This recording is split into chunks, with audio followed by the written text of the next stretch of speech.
daamid ja härrad. Kell sai 18:00. Täna on 6. märts 2026. Me oleme tulnud siia Tartusse taskukeskusesse Rahva Raamatupoodi selleks, et tutvustada teile raamatut Kuritegelik raha. Selle raamatu autoriks on legendaarne, siiani olnud siis küll pigem jõumeeste, kulturistide ridades tuntud Gert Korsanov, aga võta näpust mees üllatas raamatuga ja anname sissejuhatuseks peasüüdlasele endale mikrofoni. Tervist kõigile, aitäh, et kõik siia kohale tulnud. Nagu mulle täna hommikul Rahva Raamatus kirjutati, et üllatavalt suur huvi oli Facebooki atendi peal, et nüüd kui vaatan ka rahvase kohale, siis tundub, et see huvi on nagu päriselt olemas. Et kuna raamat on tegelikult juba mõned nädalad väljas, siis siiski väike ärevus tutvustada siis oma raamatut Kuritegelik raha, mis on siis tegelikult tükk aega mul kodus seisnud ja nüüd lõpuks on siis kante vaja. Aga enne veel, kui ma väikseid peatükki siit ette loen, mitte peatükki, aga väikse lõigu, siis ma oleksin tahtnud tänada inimesi, kes selle raamatu taga on. Et üks põhimees, kes 2022 mulle nõu andis, kui ta luges mu mõtteid siis paberil, et kuidas neid siis lugusid järjestada või kust nagu alustada ja kust lõpetada, siis tänu temale põhimõtteliselt on see raamat just selline, nagu ta täna on, et selleks on üks kirjanik Lauri Räpp, ma ei tea, kas ta täna siin on, aga igal juhul tänud Laurile. Ja muidugi tänan sõpru, kes siis võib-olla on juba ära tundnud ennast seal raamatus, et üldule paljud sõbrad siis mitte ei tea neid lugusid, vaid ongi siis lugudes osalenud. Ja muidugi tänud Rahva Raamatule, suhtsele veel nagu Rahva Raamatu juhataja Rain Siimer, kes siis on korraldanud kõik siis selle, et see päriselt siin kaarte peal oleks Rahva Raamatus müüdud. Samuti tahan tänada siis oma abikaasat, oma eksnaist ja poega, kellele siis see raamat on pühendatud. Ja mõtlesingi, et ma siis, ja muidugi hiljaaegu, tegelikult oli selle raamatuga oli veel niisugune nüanss, et kui ma selle raamatu kokku sain, siis ma polnud päris kindel, kas ma julgen seda välja anda, aga siis niisugune aasta jagu enne mind andis mulle sõber Meelis oma raamatu välja. Et see siis tegelikult julgustaski siis mu enda lugu välja laskma. Aga ma proovin väikse lõigudel ette lugeda.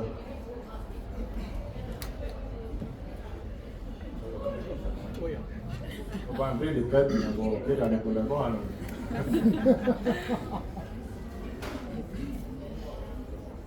Juha Kaidu mulle tükk uue.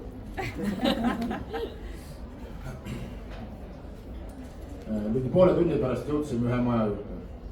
Taga istuvad kaks meest, ronist autost välja ja tulid mõne aja pärast auto juurde tagasi juba kolmandal. Kolmandal mehel oli nina puruks töötud ja verd lahmas, neid kogu T-särk punane.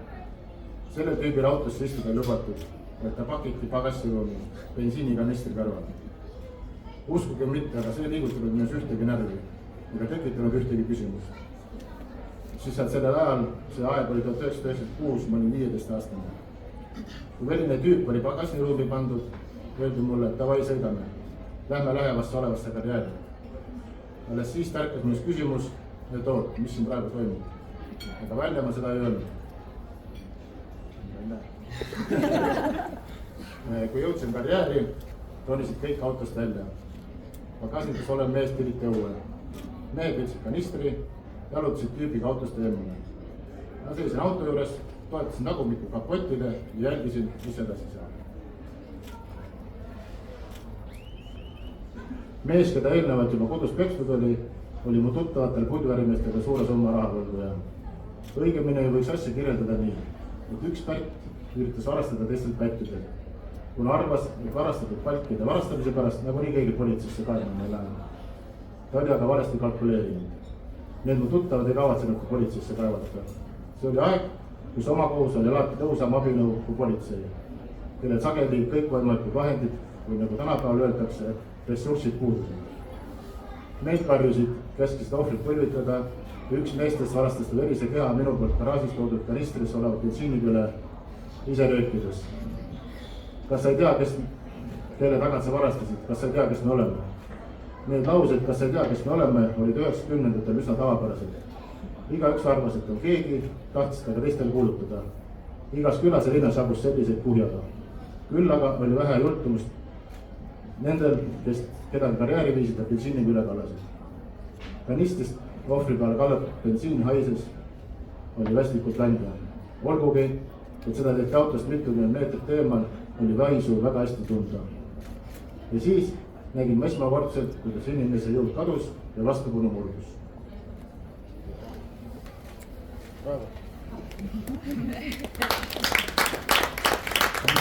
Nii, sõbrad, selline üsna sügav ja intrigeeriv sissejuhatus.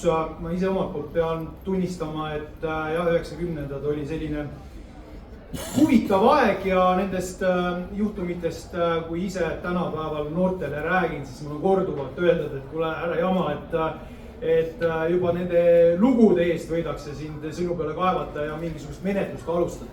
Aga Gert, alustan mina oma küsimustega. Esimene selline kõige olulisem küsimus, miks sa selle raamatu kirjutasid? Ega algselt ei olnudki plaani raamatut kirjutada, nagu ma olen öelnud ka, et algul lihtsalt kirjutasid kuidagi mingid tegevus endasest välja, et panid siuksed mõtteid paberile ja arvasingi, et need sinna jäävadki sinna arvutisse. Aga siis nagu ma ütlesin, kohtusin päris kirjaniku ja meil tuli kuidagi jutuks siis minu need mõtted. Ja siis ta andis mulle märku, et ma võiksin nüüd talle saata, et ta viskab külgu peale.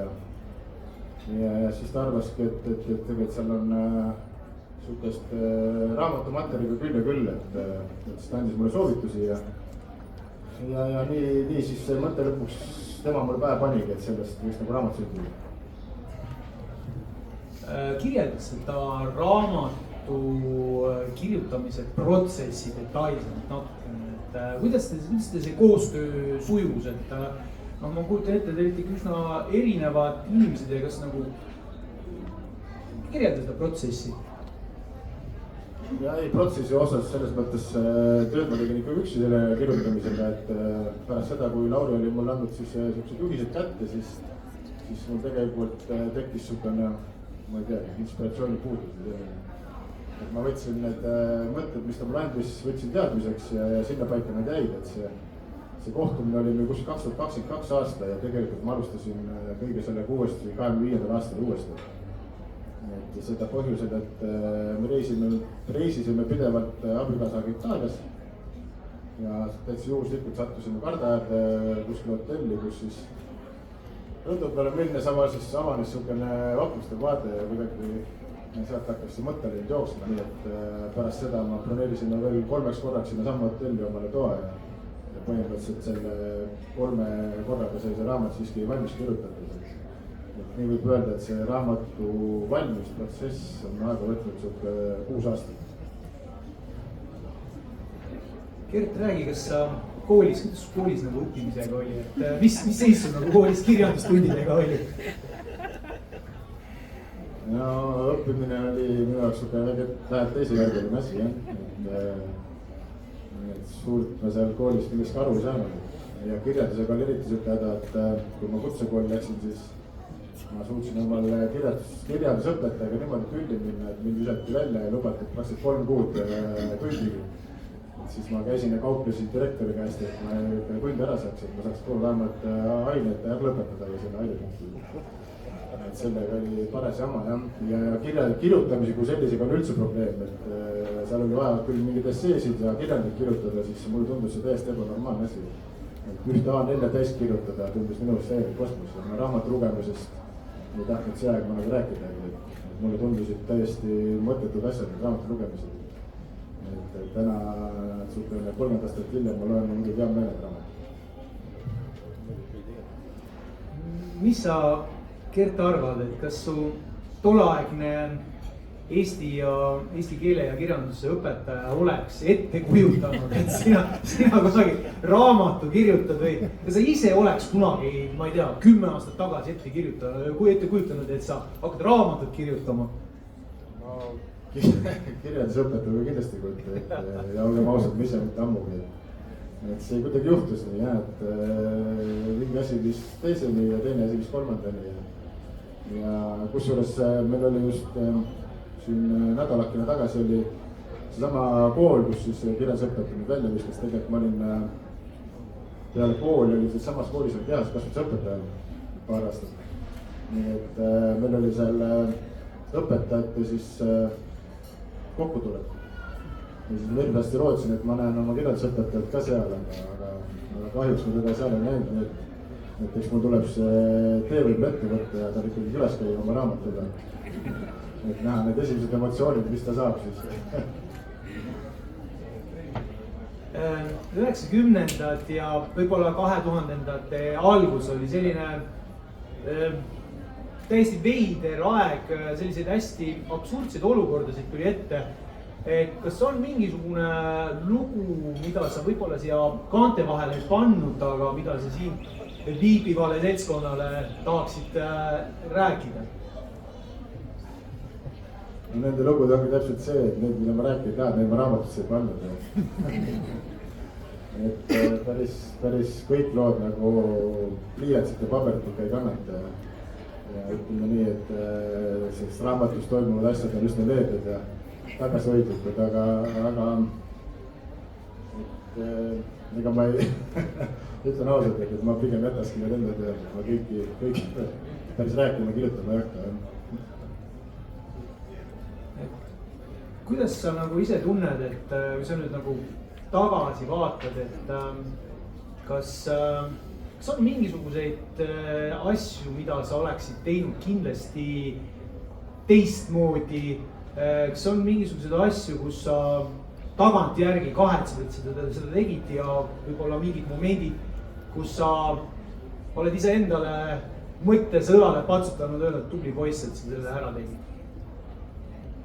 Ma olen siuke empaatiavõimetu inimene, ma arvan, et eneseimetab, ma pigem kogu aeg patsutaks mind enam õlale. Ütleks, et tubli, et ma kõik ära tegin. Ei, mul siukest asja ei ole, nagu ma midagi kahetseks või midagi, mõtlen, et midagi ei oleks pidanud tegema. Et tihtilugu neid, kas või neid lugusid kirja panin, siis seal mõne tüübi peale mõeldes mõtlesin, et oleks meid rohkem tegema.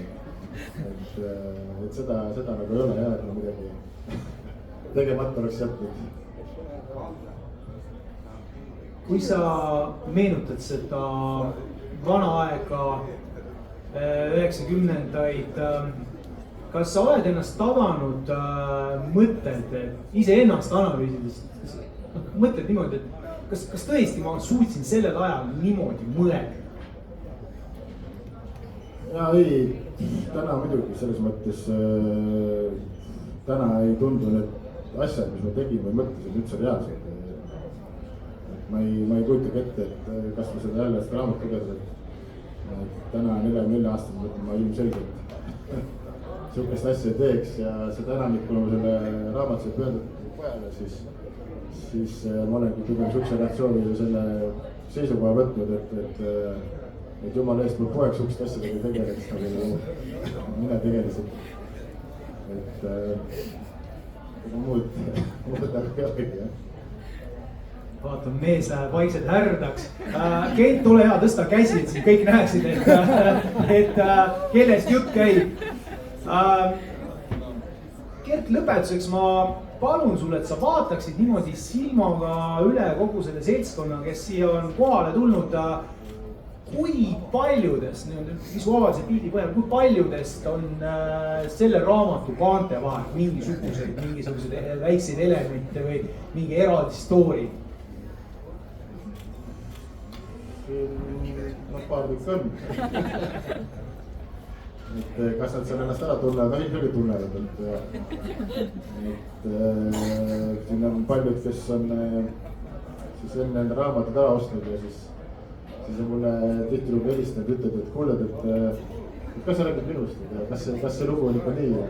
Ja ongi siukseid kõnesid, kus öeldakse, et kuuled, et see lugu oli hoopis teistmoodi, miks sa seda nii rääkisid ja mitte teistmoodi, et siis nagu ma ütlen, et kõike nagu paberil ei taha kirja panna ja selgitada.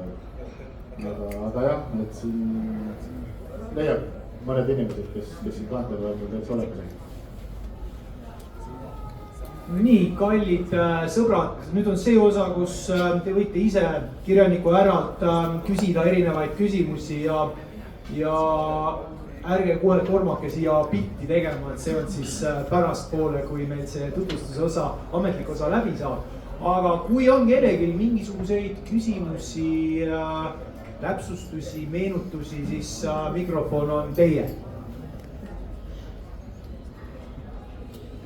Ma siinkohal täpsustan, et Gert ütles, et tead, kui sa selle mikrofoni annad sinna publikusse, sa ei saa seda mikrofoni enam kätte, et kõik on nii jutukad ja emotsionaalsed ja siis ma vaatan, mis karupojad nagu eemalduvad vaikselt. Kas on kedagi, kes tahab? Jaa, läheb siia. Nii. Küsimus lihtne, et mis osa raamatus sulle endale kõige rohkem meeldib? Oi, et tegelikult oli natuke hirm suurem, kuna tegu oli mu eksnaisele. Ma tahtsin, et need küsimused on natuke hullemad.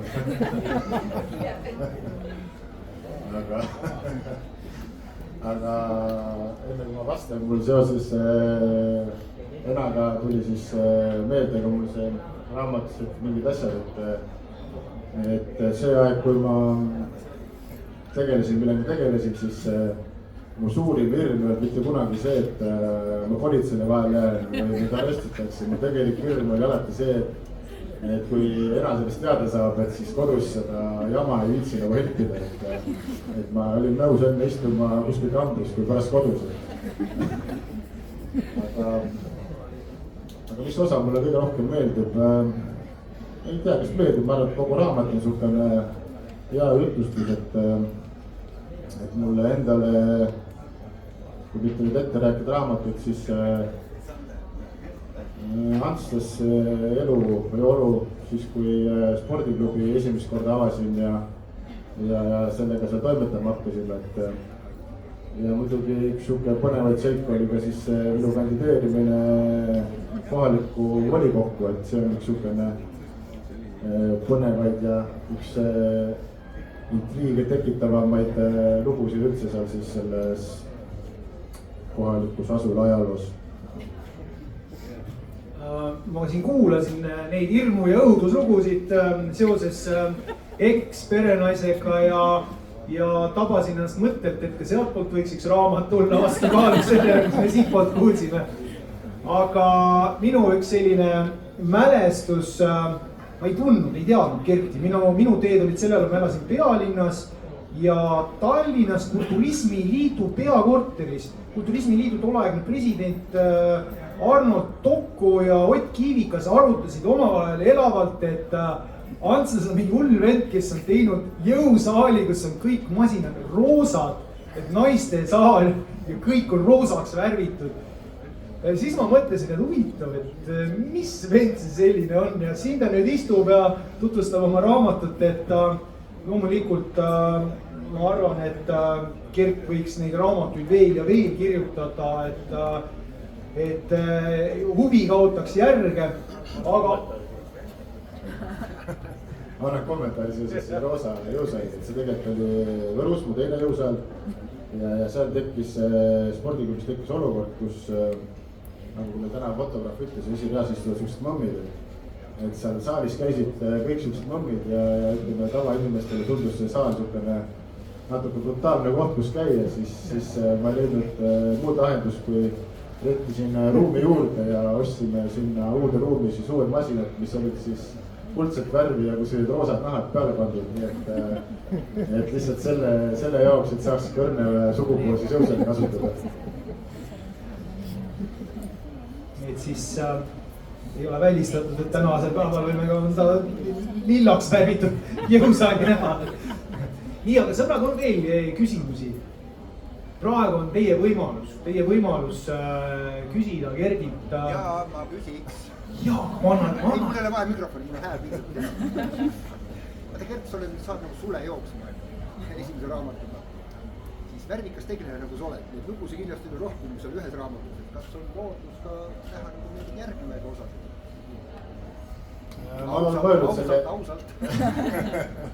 järje peale olen mõelnud ühtepidi teistpidi, aga mulle kunagi hea sõber Mark on öelnud, et iga järg on originaali argkoopia. Et mulle jäi kuidagi see meelde ja ma ütlen, et selle teemalist ma ei kujuta, võib-olla 40 aasta pärast jälle. Et siis, kui ma olen kindel, et keegi mulle turja saa karata, et siis võib-olla tõesti kirjutan veel ühe, aga antud momendil selle teema kindlasti mitte. On mõttes läbi käinud seoses mul siis paralleeleluga ehk siis spordipoolega, Rammumäe poolega, et kui ma tihtilugu räägin oma Rammumäe ajast, siis lugusid, siis paljud on arvanud, et see võiks ka kuskil kante peal olla. Et neid vigastusi asju on olnud säänseid ja määnsed, et mõned on siiamaani, kelle rääkidele ei uskunud, et siis võib-olla selle teemaline pigem. Aga miks mitte, kuidas me tegime uue fänni, seal on veel üks tegelane, mis aitab ka kirjutada. Ja ei, uue fänn on ka siuke huvitav sünnilugu sellel, et aga ei ole ka välistatud. Aga siis peaks võib-olla jah, kaaskirjanikud juurde võtma. Aga film? No film on, ootan praegu Sõbra Meelise filmi kõigepealt ära. Et see on siukene, mis kogu aeg kukalt kratsib ja kogu aeg mõtled, et ma ei tea, imelik midagi üle tuua, mõtlen kogu Meelise peale, aga tihtilugu jääb mõtlemas, et ikka miks seda filmi juba ei ole ja tihtilugu helistab Meelisele ja ikka uurin kogu aeg Meeliselt, et mis särk selle filmiga nüüd on. Et ootaks jah Meelise film ära ja siis võib-olla hakkaks otsima endale partnereid, kes võib-olla sellest mu raamatus siis võib-olla mingi filmi leiaks või saaks teha. Aga kes võiks mängida peategelase osa?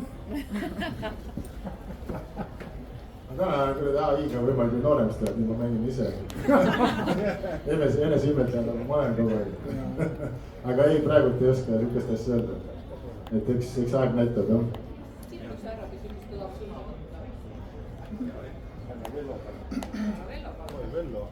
Nii, aga ma annan härra Vellole mikrofoni.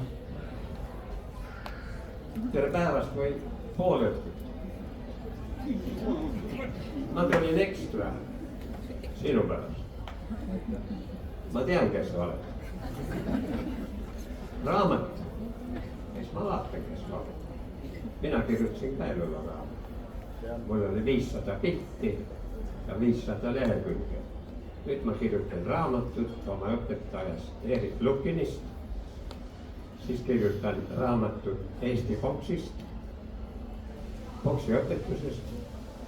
Ja mul on väga hea meel, et sa paljastad seda kuritegelikku elu, millest mina tulin läbi nagu tulest ja veest.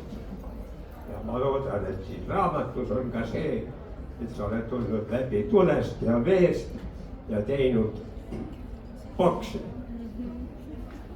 Kert oli boksitreener Võrus, tuli võistlustele poistega ja poisid olid küllaltki algajad. Nii varalt oli tuua poisse võistlustega, sa olid aktivist ja tõid nad välja, ega nad kõik ei võistnud. Mõni võitis, aga nad olid Tartu võistlused. No nüüd on täitsa pull lugu. Tartu esivõistlustel oli tollal 60 poissi. Tänav aasta, nädal tagasi lõppesid. No ma tellisin ekstra Tartusse need Eesti meistrivõistlused boksis, kuna mul oli juudi juubel 88. Selle puhul tellisin need võistlused siia, et näha, kuidas Eesti boks on arenenud. 10 kehakaalu ja 30 osavõtjat. Anekdoot. Krahv. Mis ma veel tahaks öelda? Kui sa pidasid seal baari, ööbaari, siis ma mäletan, tuleb paar kirja, millega sa tegelesid. Siis 2 inimest helistavad, et kaua see mees seal boksiliidus on. Ma ütlesin, no mis tal viga olnud, et väga tubli poiss. Minu poja Ervini kõige parem sõber, et miks tal viga on, et Ervin on peatreener ja. Aga te ei tea, mis ta teeb öölokaalis. Läheb välja, ja karistab poisse, kes pahandusi teevad. Mismoodi sa karistasid, seda ma praegu ei ütle, aga ma tean. Ja mulle oli paratamatus nende kirjade põhjal. Juhatuses olid vene poisid. Ega mina olen, tol ajal oli, ega praegu ka on, ega eestlased ei poksi. Eestlased on Tartus ainult poksivad ja tema juures käinud ka ees. Aga vene poks on veel Eestis, 90% on venelased.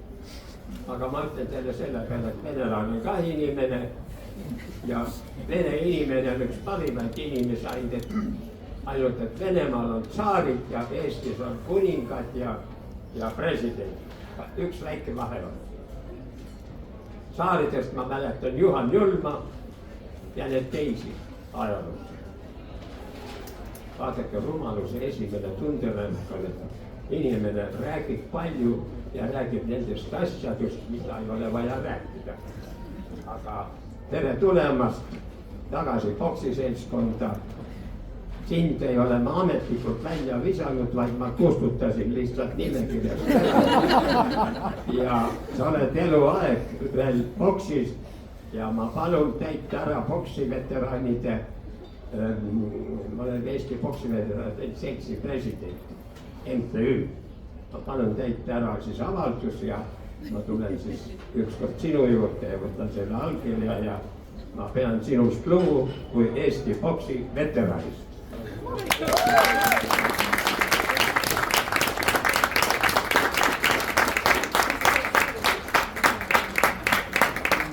nii, sõbrad, siin tuli nüüd nii palju värsket materjali peale, et see teine osa raamatule vist ikkagi leidsime siit juba sellise esimese sellise sutsaka.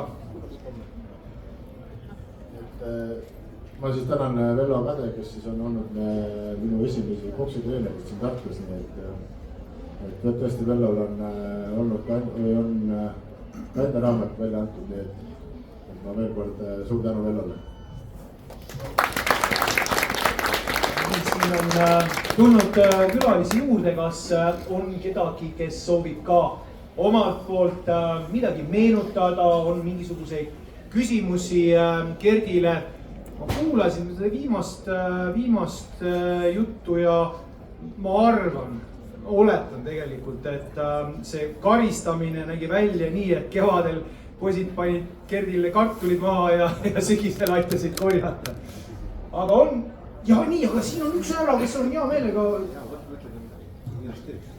Et Gert, ma pakun ka sulle ühe uue idee välja, me päeval rääkisime, aga see on hoopis midagi muud. Et see idee võiks olla umbes pealkirjaga, ma elasin Eesti Vabariigis. No siit võiks tulla igasugust nalja. Siin on koroonaaeg oma vabate seiklustega, mida sa oskad hästi kirjeldada ja igasuguseid muid, nii et ole lahke. Võta kinni. Ja mõtled, et see on kusjuures täna trennis, täna meile küsiti ka sama asja, et kas selles raamatus on ka siis kuulus koroonaaeg, kui me pidin siin võitlema kõik võimalike jõududega, siis selleks, et jõusa nahti hoida, siis ütleme, et siin raamatus seda ei leia, mine tea, võib-olla siis järgmises. Vabandage, räägib või? Ja ikka. Vabandage, ma istudes räägin. Mulle meeldis üks asi. Mulle meeldis üks foto, kus ma nägin Gerti jõutõstmise võistluste võitjana. Kas need olid Euroopa või mingid suured võistlused ja Gert oli selle jõu tõstmise või jõuharjutuste Euroopa parim. Kas on see õige? Ma olin maailma 4. kohal, enne seda oli teil pilt, mis on üleval on. Oli Hiina võistlused. Ma ei tea, kus ta üleval on, aga mina nägin internetis. Ja. Oli küll, jah. Aha. Vaadake, kui kõva poiss sattus sai.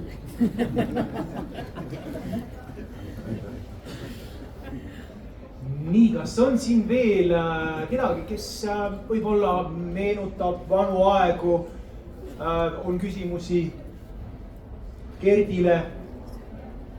Et sõbrad, siis mina omalt poolt lõpetuseks ütlen nii, ma rääkisin täna enda abikaasaga Gerdist ja ta ütles, et kuule, et Gert on nüüd, ta on olnud rammumees, poksi ja kõik erinevad spordivaldkonnad, ilmselt spordialadest võib-olla mingi iluuisutamine välja, aga samamoodi poliitikas küllaltki kibe käsi olnud ja tegutsenud ja igasuguseid andeid on sellel vennal, raamatu kirjutas. Ja siis ta küsis, et huvitav, et kas Gert on nagu, võiks nagu maalida ka natüürmorti või akti või. Ja siis ma ütlesin talle, et tegelikult põhjus, miks Gert ei ole kunstnik. Ainuke põhjus on see, et ta ei ole lihtsalt proovinud. Tegelikult on siuke nali, et olen proovinud. Mul on kodus kuskil lauasahtel päris palju erinevaid pilte. Et nii, et see on ka pool ja see on tehtud. Jah, siit juba tuli juba Gert Eurovisioonile loomulikult, et meil on siin neid Tartu poisse veel, kellega saaks võib-olla koos duetti laulda, et atleetlikuid Tartu poisse. Aga sõbrad, on veel kellegi mingisuguseid küsimusi, tähelepanekuid, et hästi selline äge seltskond on koos. Tavaliselt öeldakse, et ütle, kes on su sõbrad, ütleme, kes oled sa ise. Vaatan, et karupojad on siin koos ja tätoveeritud poisse ja tüdrukuid ja kõiki on siin koos, et seinast seina ja müts maha, et sa suutsid Gert üllatada, mind sa suutsid üllatada väga-väga palju, sest ütleme, kui sina tulid raamatuga välja, ma ei tea, mis tuli minu postkasti lendas, et mis toimub, kus see nüüd järsku tuli. Et ega ma ka ei osanud esimese hooga oli nagu midagi vastata, aga siis ma hakkasin vaikselt nagu ennast ka kurssi viima ja tuli välja, et see õige asi ja esimese hooga arvati, et see ei ole võimalik, et kuidas selline asi üldse sündida sai, aga teades Gerti, siis ma arvan, et siin esimene eestlane, kes ilmselt kuu peale läheb ka siin parema käel istub, et siit võib veel tulla siin päris palju üllatusi, mitte võib tulla, kindlasti tulebki ja siinkohal tõmbaks äkki sõbrad joone alla ja nüüd on see osa, kus te saate tulla. Üllatus ka. Üheks üllatuseks on muidugi see, ma arvan, et paljud ei kujuta ette, aga ma korraldan sõber Markiga jooksuvõistlused. Ja need on 2. märtsil, teine mai, Väike-Maarjas. Et Georg Luuriks saab 150-aastaseks ja kuna ma ise olen sündinud Väike-Maarjas ja olen ise suht samala mees, et siis tundus nagu õige asi teha siis midagi selle mehe auks, nii et teine mai jah, on Väike-Maarjas siis Georg Luuriks 150 aasta juubeli jooksu.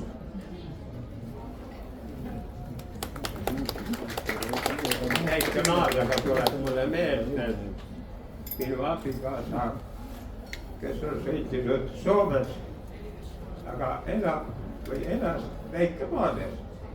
Ja mina võtsin taasi Väike-Maarjas. Ja kui on jooksuvõistlus, siis ma ütlen Mihkel, et sul on viimane aeg väikemaarlastele näidata jällegi, mida on maailmameister veteranide jooksus küll 800. Aga 800 jõuab ta seal Luuriki juures ikka ümberringi joosta. 10 ringi ümber Luugivitsi teen ma talle ülesande. Gerdi kutsel, võta oma autoga kaasa, sul on ilus auto. Mul on nii mage auto, ta ei istu sinna sisse.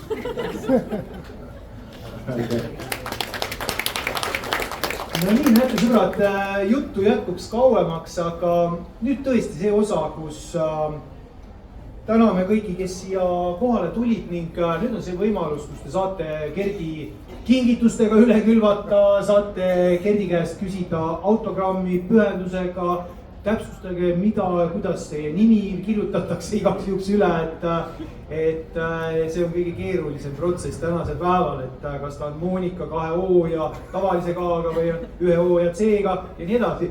Aga tänud veel kord kõigile ja siis need poisid-tüdrukud, kes seal täitsa taga on, vaikselt ei julge lähemale tulla, siis ma usun, et ka nüüd on teie tähetõikusti, siis saate tulla Gerti õnnitlema ja autogrammi tulla küsima. Ma annan veel Gerdile veel mikrofoni, et saad eeskuju nagu lõpp selline sõna ja kumandus. Tead, kuidas käivad? ei lõppsõna ei olegi, ühesõnaga tegelikult mul on meeletult hea meel näha, et nii palju on seal kohal tulnud. et ma reaalselt arvasin, et kui siin algul öeldi, et on 27 tooli, siis ma ütlesin, et noh, et peaks olema piisavalt, siis on õnneks näha, et ei ole piisavalt, et suur tänu teile.